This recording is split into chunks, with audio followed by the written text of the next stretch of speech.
Saudara, terima kasih masih di sidang tahunan MPR RI dan sidang bersama DPR DPD tahun 2025 dengan agenda pagi hari ini adalah pidato kenegaraan Presiden Republik Indonesia. Dan saat ini saudara, saya akan ajak Anda menuju ke studio mini Kompas TV di DPR dengan rekan saya Asri Gunawan dengan sejumlah narasumber yang akan berbincang dan berdialog bersama. Silakan Asri.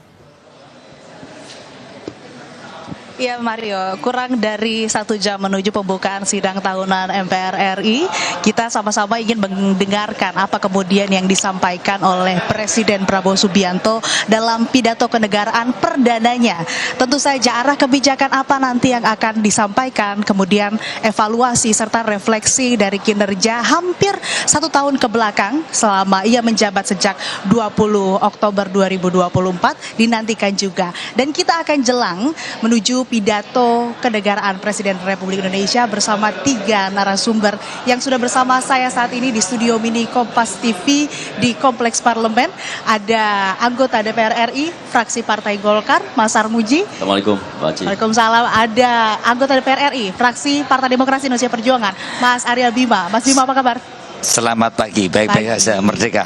Merdeka, oke. Dan ada pengamat politik Universitas Pajajaran, Mas Kunto Adi Wibowo. Apa kabar Mas Kunto? Baik, alhamdulillah. Apa kabar, Ci? Alhamdulillah baik juga. Ini Mas Kunto ini dosen saya. Oh, aduh. Ya, kalau saya nggak usah dapat B gitu. Aduh. Pagi hari ini kita menyambut dengan semangat, dengan ceria, dan tentu kita ini momen yang ditunggu-tunggu.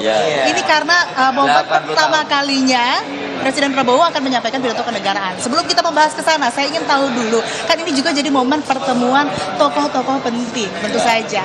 Presiden-presiden terdahulu dan juga anggota DPR RI, kemudian ketua umum partai politik dan juga perwakilan dari ormas-ormas. Saya ingin tahu dulu, Bu Mega dikonfirmasi hadir? Mas Saya belum mendapat kepastian kehadiran beliau hari ini ya. Saya belum mendapat kepastian. Tapi beliau. sebelum-sebelumnya mungkin ada informasi yang didapatkan, mungkin pasti akan hadir. Saya belum mendapatkan informasi. Belum bisa dipastikan, Ya. tapi Semoga aja beliau hadir. semoga beliau hadir. Kalian dinantikan juga ya bertemu dengan presiden-presiden sebelumnya. Nah, kemudian yang ingin saya tahu juga dari partai politik yang ada di pemerintahan, ini apa sih kira-kira yang akan disampaikan oleh Presiden Prabowo Subianto? Isu strategis apa dalam pidato perdananya? Ya tentu kita tunggu ya pidato kenegaraan Pak Presiden ya. Kita juga nggak dapat bocoran. Tetapi pidato pertamanya pasti menyinggung tentang melaporkan situasi kenegaraan kita saat ini. Lembaga-lembaga negara diwakili oleh Presiden itu disampaikan kinerjanya oleh Presiden. Dan sepanjang yang kita pahami, kinerja lembaga-lembaga tinggi negara saat ini memang ada sedikit yang menantang ya, misalkan ada problem di bidang hukum yang sampai ke tingkat level paling tinggi.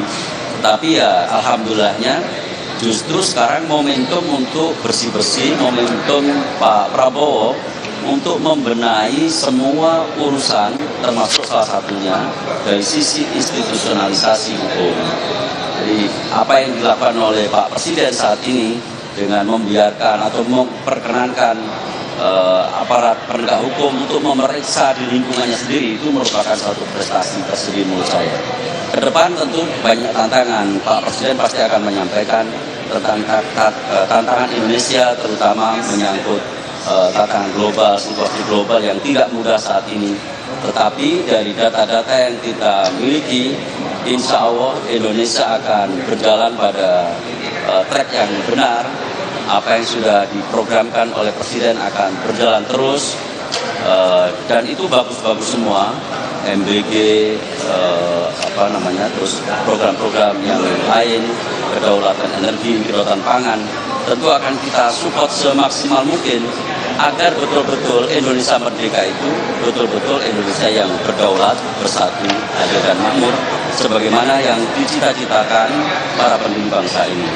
Kita tentu ingin melihat semakin lama progresnya semakin mendekati apa yang disebut sebagai pulau impian, dan kemerdekaan adalah jembatan emas.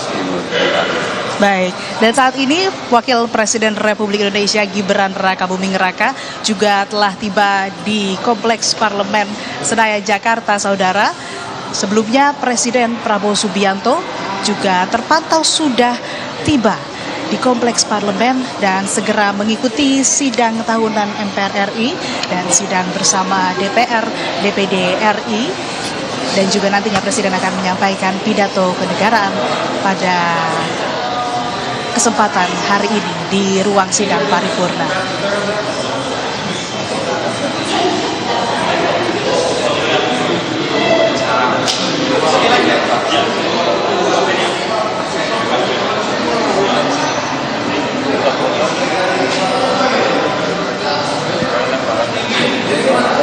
Oke, tadi kalau kata Mas Sarmuji, ini jadi momentum bersih-bersih, bebenah meskipun ini masih awal, belum genap 1 tahun menjabat. Kalau dari Mas Kunto sendiri, apa yang menjadi catatan dan bagaimana analisa Anda terhadap kinerja pemerintahan Prabowo Gibran? Ya sebenarnya kita berharap banyak dengan pemerintahan Pak Prabowo ini kan. Paling tidak dengan nasta citanya kita berharap masalah-masalah di Indonesia bisa diselesaikan gitu kan. Tapi kan ketika harapan itu ada juga kita harus melihat secara kritis gitu pemerintahan ini. Dalam 10 bulan, paling tidak belum 1 tahun kan gitu, Pak Prabowo sudah mencatatkan banyak keberhasilan. Tadi Pak Samruji sudah soal hukum itu memang luar biasa. Soal ideologi Pancasila mungkin juga jadi catatan yang baik. Tapi kemudian di problem HAM itu juga ada catatan yang penting yang memang harus segera diselesaikan. Satu kasus misalnya anggota TNI yang kemarin dihukum 2,5 tahun karena membunuh pelajar di Sumatera Utara, itu yang pihak keluarga merasa itu tidak berkeadilan karena hukumannya sangat ringan, dan menurut saya ini yang penting yang harus direfleksikan terkait dengan hukum tadi gitu. Yang kedua juga soal lapangan kerja. Ini kan yang menjadi persoalan mendasar gitu kan. Bagaimana janji 19 juta lapangan kerja pada waktu kampanye ini kemudian sekarang sudah ditagih oleh masyarakat, dan kita coba lihat nanti bagaimana Pak Prabowo akan mengadres isu itu gitu kan. Itu yang salah satu yang kita tunggu.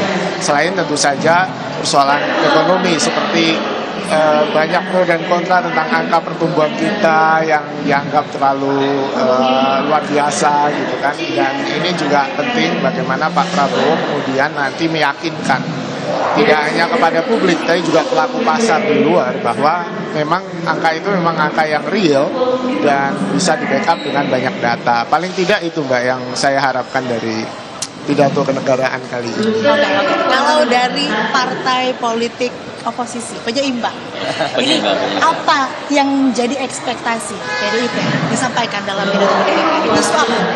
Iya, 80 tahun Indonesia Merdeka bukan perjalanan yang usia muda ya, tapi juga bukan usia yang tidak terlalu tua sebagai sebuah bangsa.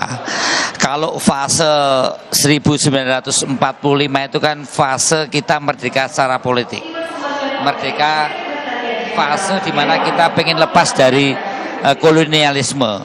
Nah, persoalan sekarang fase 80 tahun Indonesia Merdeka itu adalah tantangan tersendiri buat Pak Prabowo. Ini fase bagaimana kita membebaskan dari kemiskinan struktural, dari ketidakadilan, dari ketertinggalan.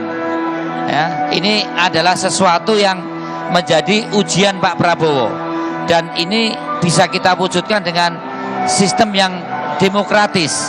Bagaimana demokrasi tidak hanya menjadi ritual-ritual per 5 tahunan, tapi bagaimana Pak Prabowo dan Mas Gibran yang sudah dipilih secara demokratis ini harus mewujudkan itu, apa yang namanya ketidakadilan, ketertinggalan, hal-hal yang menyangkut persoalan-persoalan kesejahteraan rakyat yang sederhana. Kalau nelayan ya pengen solarnya ada dengan harga terjangkau, kalau petani ya pengen pupuknya ada, dan kalau panen bisa terjadi dengan baik. Kalau teman-teman di Kalimantan, kebetulan saya di Komisi 2, jalannya yang belum diaspal, dan bagaimana ketidakadilan infrastruktur ini bisa terwujud. Tapi satu hal yang kami perlu apresiasi, selain mewujudkan bagaimana ketertinggalan, ketidakadilan, dan tadi disebutkan oleh Pak Kunto juga teman-teman mengenai masalah ketidakadilan dalam kaitan korupsi. Program-program ini sebagai start yang bagus. Makan siang gizi gratis, operasi. Pak Sarmuji tadi menyampaikan adanya hal-hal yang terkait sekolah gratis. Kemudian penyediaan rumah 3 juta rumah. Makan siang gizi gratis ada awal menyiapkan sumber daya manusia yang kompetitif untuk 100 tahun ke depan.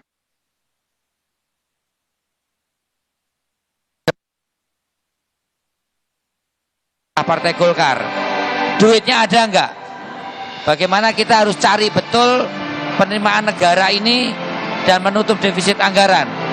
Program-program yang ambisius ini harus kita carikan duitnya, karena intinya semua ya duitnya kan baik-baik semua bahwa cuma realistis enggak. Tapi sekali lagi bahwa demokrasi substansial adalah keadilan sosial, ketimpangan antar daerah, ketimpangan antara jurang si miskin dan si kaya ini luar biasa. Ini yang menurut saya ujian buat Pak Prabowo, dan karena Pak Prabowo termasuk orang yang mengalami dari berbagai dekade yang ada dengan berbagai tipe kepemimpinan yang ada, kami percaya akan mampu menyelesaikan dengan dukungan-dukungan DPR yang secara maksimal. Kalau ada yang timpang, tentu sebagai partai penyeimbang akan menyeimbangkan. Kalau keadilan tidak terwujud, kita akan teriak. Kalau ketertinggalan segera tidak diselesaikan, kami akan teriak. Dan tentunya partai di dalam pemerintah pun setuju sebagai ya. Nah, ini kira-kira apa yang bisa dijawab oleh Presiden Prabowo Subianto mengenai catatan-catatan tadi dari partai oposisi? Tapi jangan dijawab dulu, kita jeda sejenak, tetaplah bersama kami di Laporan Khusus di Kompas TV.